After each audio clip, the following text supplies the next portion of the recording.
Well, I'm about to take this top bin off with holes in it and use the bottom bin with no holes and put these Europeans in it. So enjoy the video!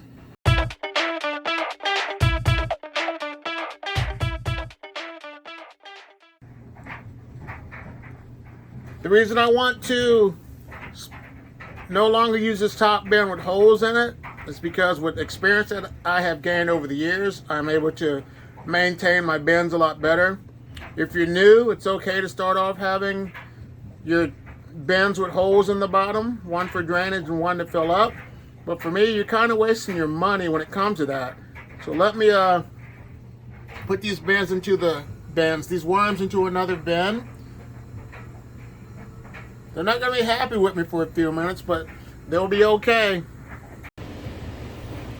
As you can see, this was the bottom bin that has no holes in it. There's a few worms in there.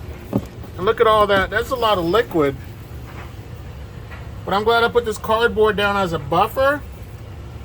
But it's time to save these worms. Well, there it is. I put new bedding in. And the reason you want to put new bedding in your worm farms is because you want your worms to have a healthy environment. And the fresh bedding allows them to be able to migrate over. And you'll have more success with your worms multiplying when the bin is, healthy like this. So I'm not worried about this bin ever having too much moisture because there'll be a lot more carbon such as paper in here to absorb it. But question for you, how often do you harvest your worm castings? I would recommend and encourage you to harvest your worm castings between every 3 to 4 months.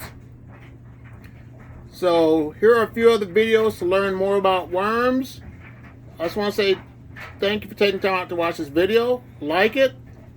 Subscribe to my channel if you like what you're hearing from me. And you have a great day.